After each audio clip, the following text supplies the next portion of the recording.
Hello friends, সুরূপার রন্ধনশালায় আমি সুরূপা আজকে এসে গেছি তোমাদের পটল চিংড়ি করে দেখাবো। দেখো, কড়াতে বেশ খানিকটা তেল নিয়ে নিয়েছি, তার সঙ্গে খানিকটা চিংড়ি মাছ নিয়েছি। দেখো, ছোট চিংড়ি, কিন্তু খুব বড় চিংড়ি নয়। দেখেছো চিংড়ি মাছের সাইজটা এই রকম।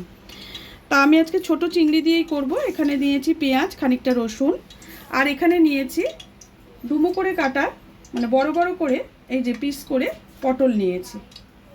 হ্যাঁ, পটলগুলো এইভাবে কেটেছি, দেখছো তো। আর এখানে ছোট আলুকে পিস করে নিয়েছি দমের মতো। এইবার শুরু করি রান্নাটা। ফার্স্ট আমি কি করব, চিংড়ি মাছটাকে, তেলটা আমার হালকা গরম হয়ে গেছে। এবার আমি চিংড়ি মাছটাকে হালকা করে ভেজে নেব। চিংড়ি মাছটা কিন্তু খুব কড়া ভাজা হবে না।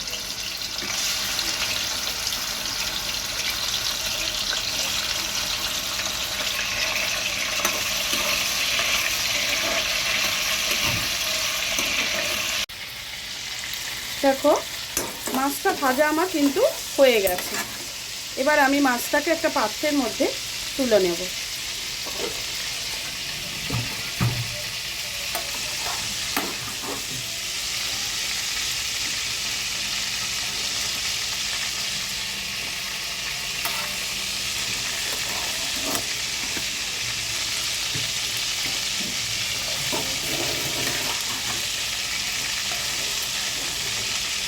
এবারে এই তেলটার মধ্যে আমি খানিকটা নুন আর খানিকটা হলুদ দিয়ে দেবো।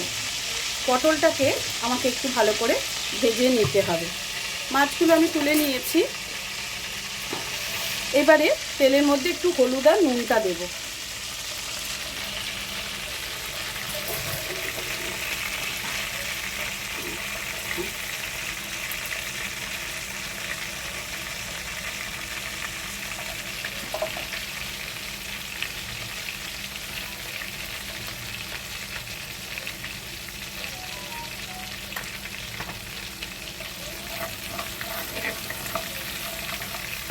এই তেলের মধ্যে আমি পটলগুলোকে দিয়ে দিচ্ছি, দিয়ে ভালো করে নাড়াচাড়া করে নিলে হলুদ নুনটা পটলে মাখানো হয়ে যাবে।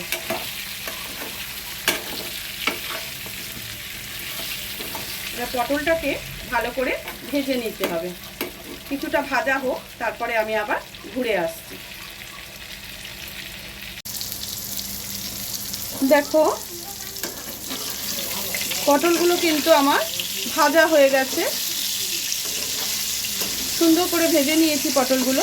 এবার পটলগুলোকে আমি তুলে নেব, হাতায় করে তুলব।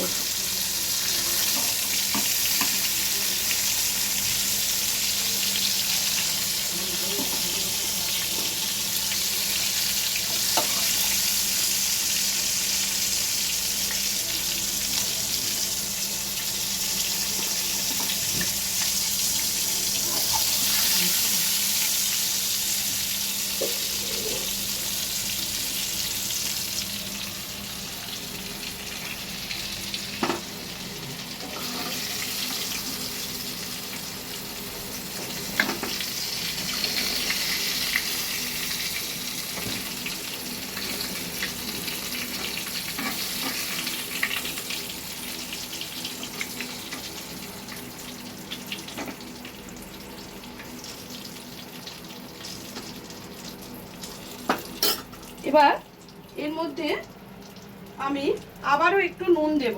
এবার আলুটা ভাজবো, মানে যে নুনটুকু দিয়েছিলাম ওটা পটলে আমি মাখিয়ে দিয়েছি। এই জন্য আবারও একটু নুন, আবার একটু হলুদ তেলের সাথে মিশিয়ে নিলাম। নিয়ে এবার আমি আলুগুলো এগুলোর মধ্যে দিয়ে দেবো। আলুগুলোকেও সুন্দরভাবে নাড়াচাড়া করে হলুদ নুনটা মিশিয়ে দেবো।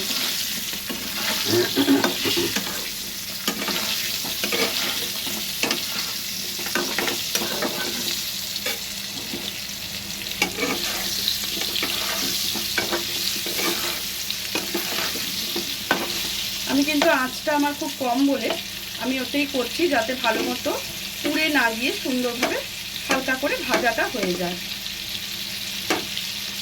পটলগুলো আমি ভেজে নিয়েছি, কিন্তু সেগুলোকে যে খুব একদম কড়া করে ভেজেছি তা নয়, তাতে ভালো লাগে না। একটু ভাজা ভাজা হয়েছে, আমি তুলে নিয়েছি। 10-15 মিনিট রেখেই আমি তুলে নিয়েছি, গুমও আছে, তাহলে তো ভাজাটা খুব কম হওয়ার কথা না। আলুটা হোক, আবার আমি পরে আসছি। দেখো আলুগুলো কিন্তু আমার ভাজা হয়ে গেছে। এবার আলুগুলোকে আমি তুলে নেব, এই হাতা দিয়ে আবার আলুগুলোকেও তুলে নেব।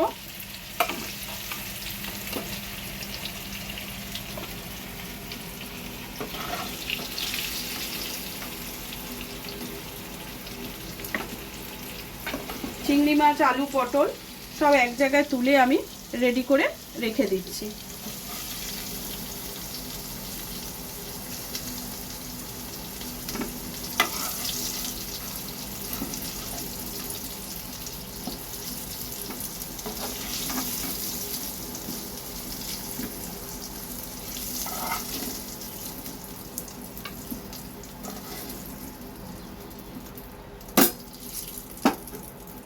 এবার দেখো এই তেলের মধ্যে আরেকটু তেল আমি মিশিয়ে দেবো।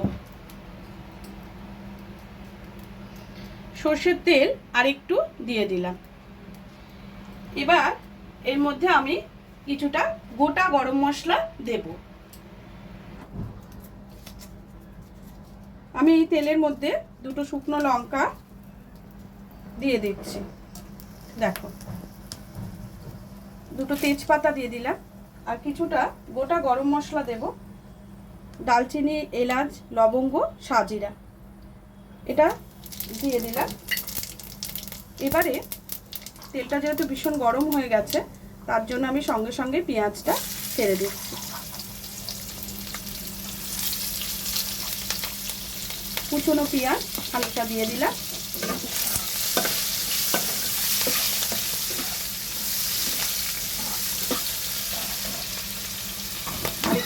আর একটু পেঁয়াজ দেব।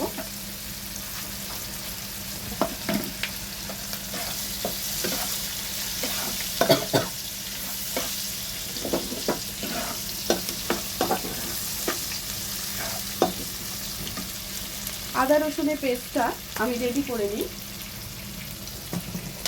দেখো এখানে আমার আদা রসুনের পেস্ট রয়েছে, তবে সবটা লাগবে না, আমি কিছুটা এতে যতটা লাগবে আমি এর মধ্যে ঢেলে নিলাম।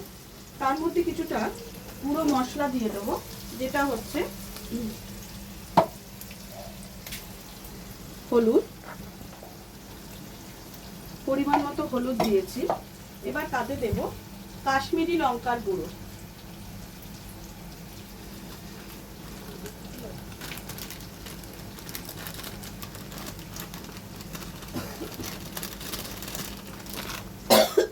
তোমরা তোমাদের পরিমাণ মতো বুঝে দেবে। আমি আর একটু দেবো জিরের গুঁড়ো,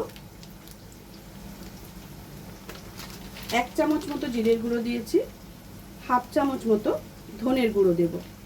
ব্যাস আমার মশলার পাট শেষ। এবারে পেঁয়াজটা কতটা ভাজা হলো দেখো, পেঁয়াজের রঙটাও চেঞ্জ হয়ে গেছে, যেহেতু তেলের মধ্যে নুন ছিল তাই পেঁয়াজটা নরম হয়ে গেছে।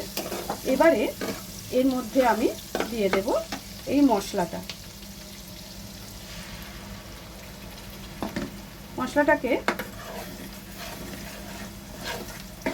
ভালো করে কষে নেব।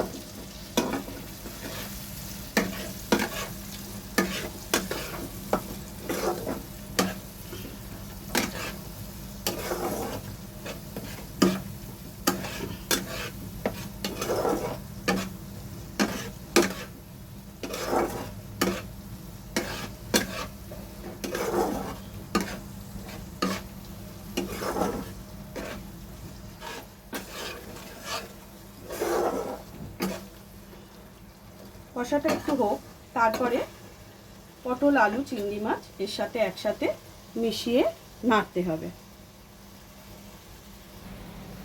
এতে টেস্ট ব্যালেন্স করার জন্য খানিকটা চিনির ব্যবহার করছি। আমার এটা বাটা চিনি, দেখো একেবারে মিহি, যার জন্য আমাকে একটু পরিমাণটা দিতে হলো। কেমন, তোমরা তোমাদের প্রয়োজন মতো দেবে। আর যদি মনে করো যে চিনিটা তোমরা দেবে না, অসুবিধা আছে তাহলে স্কিপ করে যেও। আর এখন এটা যখন ফুটছে এই সময়তেই ওতে আমি একটু অল্প করে ঘি দিয়ে দেবো।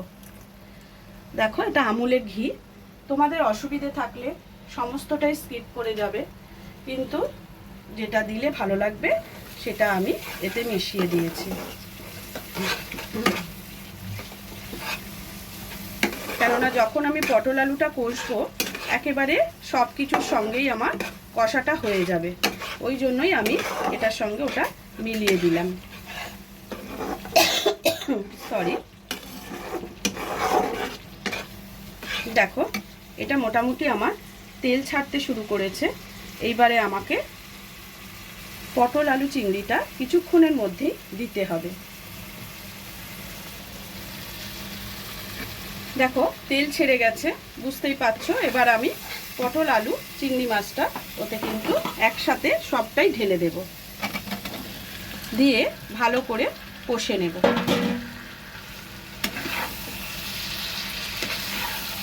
এতে কিন্তু আমি একটু সাদা তিল বাটা দেব। হ্যাঁ, আমি সাদা তিল খানিকটা বাটা এতে দেব। তার সঙ্গে বেটে নিয়ে একটু টক দই দিয়ে ওটাকে একটু মিশিয়ে নিয়ে আর একবার বেটে নিয়ে একেবারে ওই ঘোলটা ঢেলে দেবো। খুব সামান্য বাটা দেব, যার জন্য সেটা তোমাদের টক দইয়ের ঘোল বলেই মনে হবে। আমি দেখিয়ে দিচ্ছি।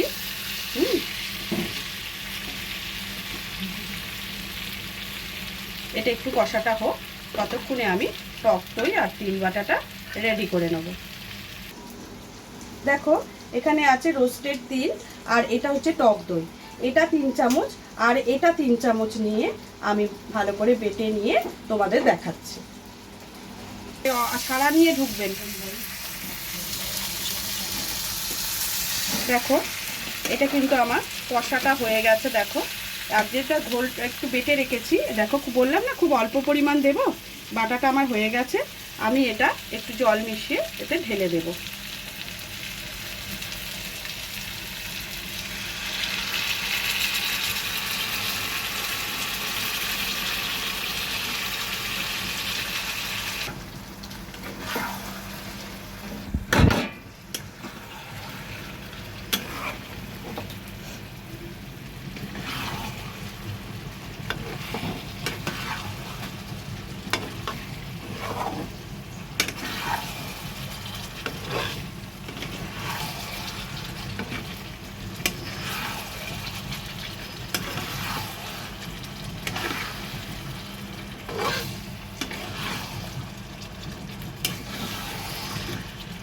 দেখো কষাটা একটু হতে দাও, তারপরে আমি এতে একটু জল দেব।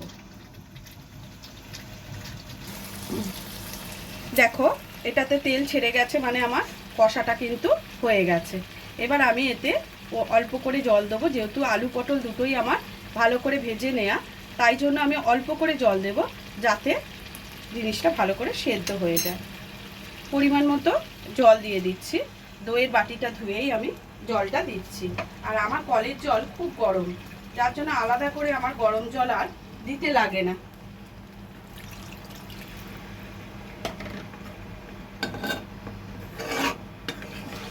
আশা করি রেসিপিটা তোমাদের ভালো লাগবে।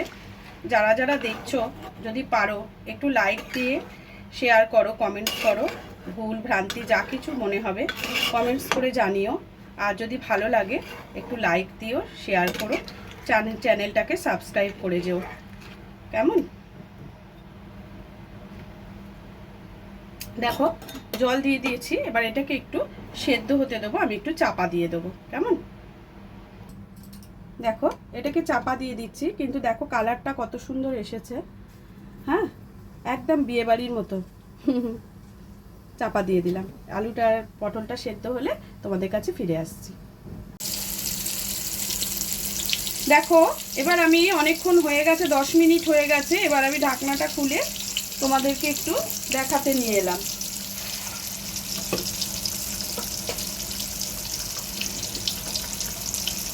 দেখো পটলগুলো দেখছো সেদ্ধ হয়ে গেছে। আলুটা একটু দেখে নিই। দেখো আলুটা কত সুন্দরভাবে সেদ্ধ হয়ে গেছে। তাহলে আমার এই পটল আলু চিংড়ির দম এটা কিন্তু রেডি হয়ে গেছে। এটাকে একটু জোরে করে দিচ্ছি, ঝোলটা আর একটু কমে এলেই আমি কিন্তু নামিয়ে ফেলবো। আর একটু গরম মশলা এখন দিয়ে দেবো।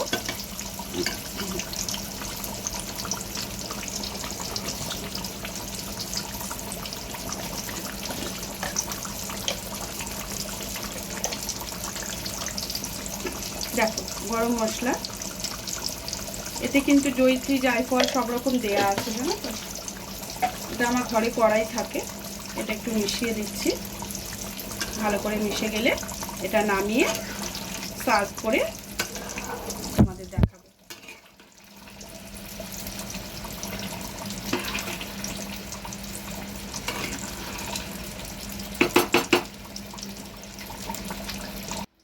দেখো রেডি হয়ে গেল আমার পটল আলু চিংড়ি মাছ দিয়ে দম। হ্যাঁ, চিংড়ি পটল, ছোট চিংড়ি দিয়ে করেছি আমি, কিন্তু বেশি বড় চিংড়ি দিইনি। কেমন হয়েছে ভিডিও রেসিপিটা অবশ্যই জানাবে। তাহলে আজকের মতো ভিডিওটা আমি এখানেই শেষ করছি। আগামী দিন অন্য কোনো ভিডিওর সাথে আবার তোমাদের কাছে ফিরে আসবো।